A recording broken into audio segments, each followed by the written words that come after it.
the February 25 presidential election in Rivers State, the BBC has also indicted INEC in a separate investigative report.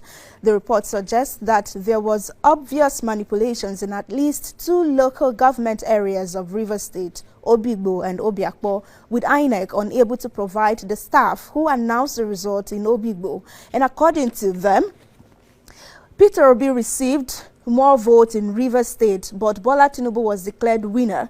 And then here are the number of votes for each candidate. So they are looking at Obi and Tinubu, basically, who they say they are the leading candidates in that state. So while at the polling units, the Obi is the one in orange. At the polling units, he got over 200,000 votes, but Tinubu got around 100,000 I want to say naira, 100,000 votes.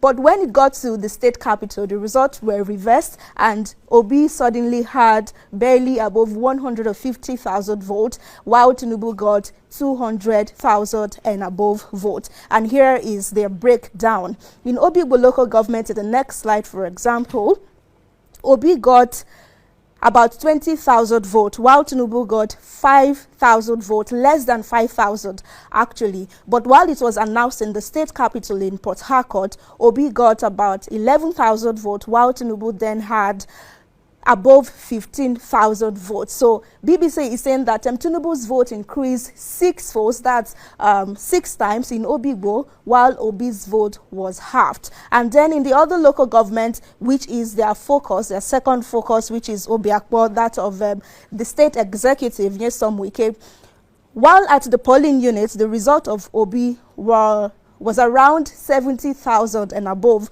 while that of Tinubu was less than 20,000. But when it got to Port Harcourt again at the state capital, Obi suddenly had less than 20,000. In fact, very, very low, like about 5,000 votes, while Tinubu marched 80,000 votes. They said they have been looking for the man who made the announcement in Obigbo local government, whose name is Dixon Ariaga, who says he works at the Federal College of Education in the state. So they went to the school to look for him, and then the deputy provost, Moses Ekpa, told the BBC, from our records, both from our payroll and from our human resources, there is no such a name in our system, and we don't know such a person. And then they went further to the INEC regional office there. But Johnson, who is a spokesman, said in Port Harcourt that due to a gross shortage of time and personnel, they had needed to take on some people without verifying their identity document. Referring to Dr. Ariaga, he said if he had presented himself as a lecturer from the college in Omoku and it's otherwise, then the man is definitely dishonest.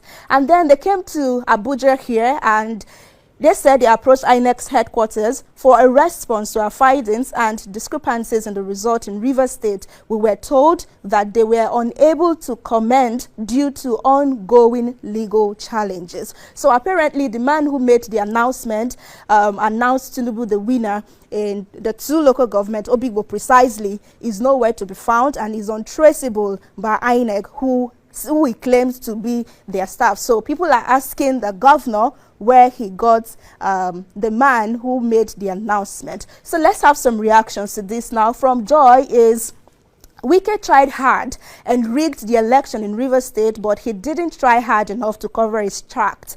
The finding by Premium Times newspaper at now BBC is alarming. Did he do it intentionally to disgrace Tinubu, or he is just not smart enough? Also reacting to that is Comrade Gospel, tweeting at Comrade GOS, and he says, the world is now speaking up. This is a disgrace to Nigeria and Buhari's administration. Would they say that BBC was also paid? And more reactions from Sheun Johnson. It says, so they use Rivers results to say the whole stuff has abnormalities. But Royal Laura is saying that can this be done in all the states? This happened all over the country. This is the reason there was dead silence at the announcement of INEC. Peter Obi was robbed. Labour Party was robbed. Most painful of all is that Nigerians were robbed. INEC Nigeria, shame on you. And also reacting to that is everything Peter Obi, and he says, eyes on the judiciary, now waiting I get to say, be that.